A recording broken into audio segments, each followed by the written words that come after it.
Flight चली गई है क्योंकि खतरा था कि इंडियन एयरफोर्स अटैक कर दे। ये जब गवर्नमेंट आई तो इसको लगा, खासकर देखो मोदी जी को बहुत ज्यादा धक्का तब लगा कि जब वो पर्सनली वहां गए, उन्होंने उनकी बर्थडे पार्टी को डिप्लोमेट्स को करके, और देखिए मोदी साहब की जो पार्टी है, पॉलिटिकल पार्टी, सियासी पार्टी, उसके नजरिए से हटकर वो गए। कितना बड़ा उन्होंने इनिशिएटिव लिया, और उसके बावजूद जो किया गया वो एक बड़ी गलत बात।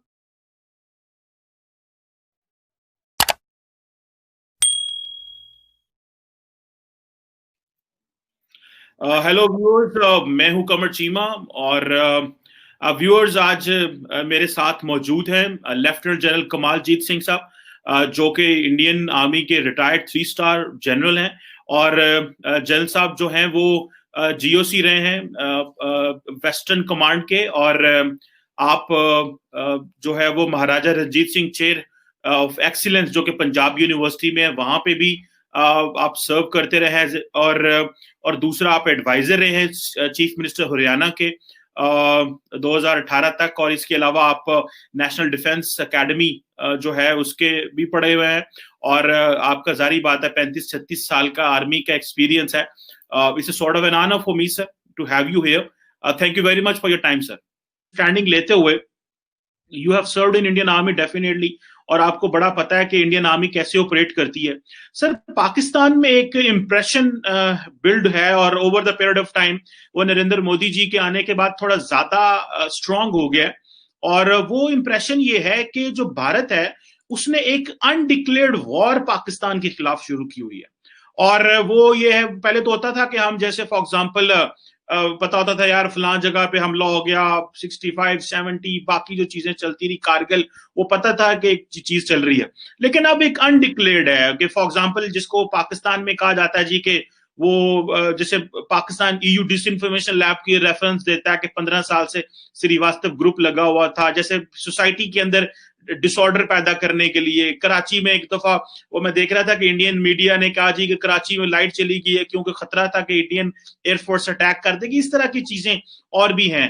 सो as an officer of Indian army, retired officer of Indian army, और ये पता चलता था कि जो बिपिन रावत साहब है, मेरा सवाल लंबा हो गया, वो उनकी ये टैक्टिक है वन ऑफ दिस के to go for an undeclared war with Pakistan. Do you think sir this is how India is operating? नहीं, देखिए कमर साहब, आखिर हम इस मुकाम तक जो पहुंचे हैं वो आज तो नहीं पहुंचे हैं। एक इसके पीछे कुछ इतिहास है, कुछ चीजें हैं।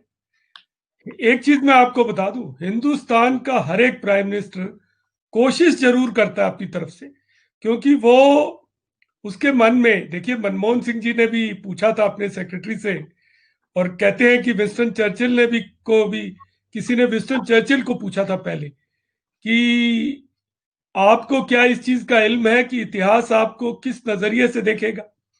तो विंस्टन चर्चिल ने क्या बोला कि बात छोड़िए, मैं तो इतिहास खुद ही लिख डालूंगा। उसने कुछ ऐसा बोला। और नेहरू जी ने भी किताब लिखी, तो कुछ लोग कहते हैं कि इंडिया का आधा इतिहास नेहरू जी ने लिखा अपने नजरिए से। तो जो भी हमारे मुल्क के वजीर आजम होते हैं वो कोशिश ये करते हैं, जैसे वाजपेयी साहब थे, वो गए उधर, और ये दुख की बात है कि जब वो वहां गए और आने के कुछ ही दिनों के बाद कारगिल हो गया। अब किस तरीके से इसको देखा जाए। उसके बाद देखिए मनमोहन सिंह जी, वो तो वहां के होते हुए, मनमोहन सिंह जी का गांव पिंड वो है, क्या बोलते हैं उसको, मेरे को नाम नहीं याद आ रहा उसका, पर वो उधर उनका गांव है, हमारे गांव के पास ही है। चिकवाल के तो साथ। हाँ, तो गा गा नाम है उसका, गा, मेरे को की गा पाया हुआ है, आपा कहते हैं ना, तो गा पिंड के वो रहने वाले हैं। तो मनमोहन सिंह जी के तो दोस्त वहां से आए भी थे, पर वो जा नहीं सके। और देखिए मोदी साहब ने भी कोशिश की। देखिए वहां गए मोदी साहब, नवाज साहब की जो जन्मदिन का वो था उसमें गए, उसमें शामिल हुए, डिप्लोमेट्स की एडवाइस के बरखिलाफ गए। अभी प्रणब मुखर्जी ने एक किताब लिखी है, उसमें इसको क्रिटिसाइज किया। उन्होंने बोला है कि ये जो काम किया नरेंद्र मोदी ने, ये ठीक नहीं किया, डिप्लोमेट्स की एडवाइस नहीं ली, कोई एजेंडा नहीं था, पहुंच गए वहां पर। आप पढ़िए अभी जो नई किताब आई है my presidential years, Pranab Mukherjee ने लिखी है, उसमें इस वाकये को बहुत गहराई से बताया गया। लेकिन उसके बाद क्या हुआ, और ये तो मेरे लिए एक जाति वो था कि पठानकोट पर हमला हो गया। उन दिनों में मैं इंचार्ज था वेस्टर्न कमांड का। तो इधर हमारे मोदी साहब वहां जाते हैं, पूरे मुल्क में एक उम्मीद बनती है कि अब चीजें ठीक हो जाएंगी, ये वहां हो आए हैं, और उसके कुछ दिनों बाद ही पठानकोट के ऊपर अटैक हो जाता है, पठानकोट एयरबेस के ऊपर हमला हो जाता है। तो फिर देश के और मुल्क के अवाम को जवाब देना मुश्किल हो जाता है। अब ये हालात जो अब आप पहुंचे हैं, ये कोई आज के नहीं है। देखिए, अगर आप कुछ किताबें पढ़े पुरानी, आप तो बहुत पुराने एकेडमिशियन हैं और बहुत पाकिस्तान के माने हुए स्ट्रेटेजिक कमेंटेटर हैं। आप इंटरनेशनल कैसरलिंग की किताब है, जर्मन राइटर है, वो लिखता है कि 1950 में 1950 में पाकिस्तान ने नागाज को सपोर्ट करना शुरू कर दिया था, और जो हमारे नागा के लीडर थे फिजो, वो एस्केप करके पाकिस्तान चले गए थे। ईस्ट पाकिस्तान बोलते थे उसे, लेकिन वो था तो पाकिस्तान का ही उस टाइम पे। और वहां पर उनको सपोर्ट दी गई, उनको यूरोप भागने में मदद की गई, उन मिलिटेंट्स को कराची लाके ट्रेन किया गया स्पेशल फोर्सेस के साथ। तो ये इतिहास तो बहुत पुराना है, और अगर आप इसको और भी पीछे सफों को लेकर जाएं तो आपको लगेगा, देखिए नेहरू जी ने शायद 1950 में शायद रिपब्लिक डे परेड पर चीफ गेस्ट पाकिस्तान से बुलाया था। पाकिस्तान का प्रेसिडेंट इंडिया की रिपब्लिक डे परेड का चीफ गेस्ट था, और वो कब, जब 47 की लड़ाई हो चुकी थी। 47 और 48 की लड़ाई देखिए की जा चुकी थी। कर्नल अकबर साहब ने अपने को जल तारीख बनाकर एक एक एक एक एक पूरा एक वो किया, पेच खेला, जो भी था सही था गलत था, लेकिन खेला तो सही। और उसके बाद 65 हुई, आपने सक्षम वैली दे दी। अब आप बोलें कि कश्मीर आपका है और उसमें से कुछ टुकड़ा आप निकाल कर उनको दे दें, चीनियों को गिफ्ट के तौर पे। तो जो प्रॉब्लम है उसकी रूट तक जाना पड़ेगा, उसको वहां से ठीक करना पड़ेगा। और मैं आपको कोई नसीहत नहीं देना चाहता, आप अपनी फौज की इतनी तारीफ कर रहे थे, लेकिन मेरा सवाल फौज के साथ सिर्फ और सिर्फ एक दो बातों पे आके अड़ जाता आपकी फौज के साथ, जी जी, कि आपकी फौज ने बिना किसी अधिकार के और बिना किसी जरूरत के अपने को अपने मुल्क का आइडियोलॉजिकल फ्रंटियर्स का गार्डियन अपॉइंट कर लिया। आप बताइए किस मुल्क में फौज ऐसी गारंटी ले लेती है कि हम आइडियोलॉजिकल फ्रंटियर्स को भी गार्ड करेंगे? क्यों, किस लिए करेंगे? आपकी फौज का जो मोटो होता था, क्या बढ़िया मोटो था पहले, जिसको आपने बदली कर लिया। पहले आप कहते थे कि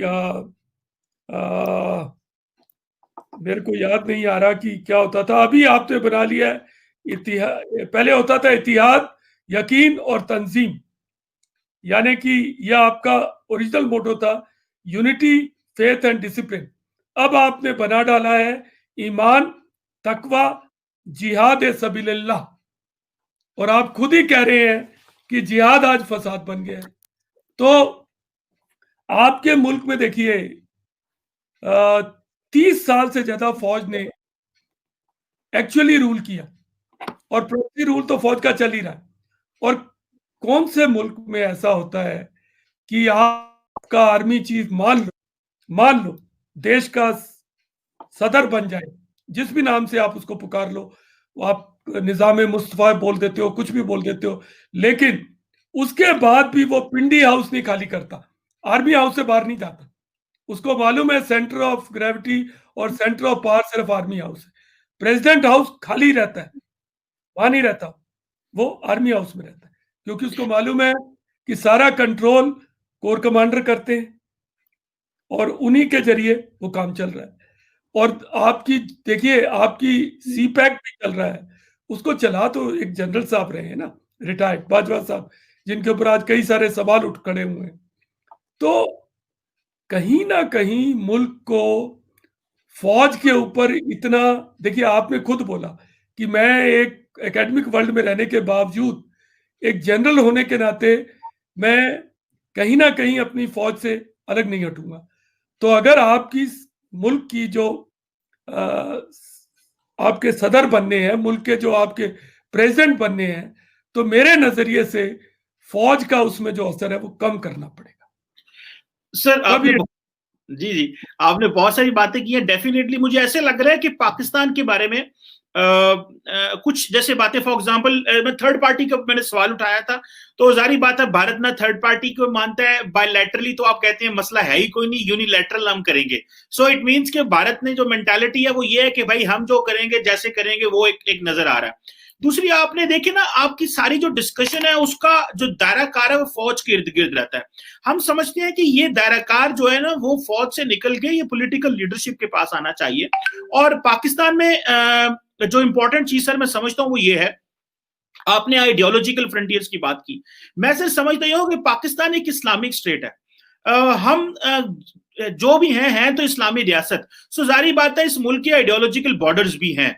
लेकिन मैं शायद समझता हूं कि जो फौज का जो नारा है कि जिहाद की बात करते हैं, वो माजी में जो जनरल साहब आए थे, जिया साहब, उन्होंने वो नारा इंट्रोड्यूस कराया, अभी भी वो जिहाद है। और जो जिहाद आपने जिक्र किया ना सर के, वो जो जिहाद अभी जिससे अब वो लड़ रहे हैं जैसे तालिबान है, वो जिहाद नहीं है। क्योंकि पाकिस्तान की फौज जो कमर जवेद बाजवा है, वो तो ये कहते हैं कि जो मोनोपोली ऑफ वायलेंस है that should lie with the state.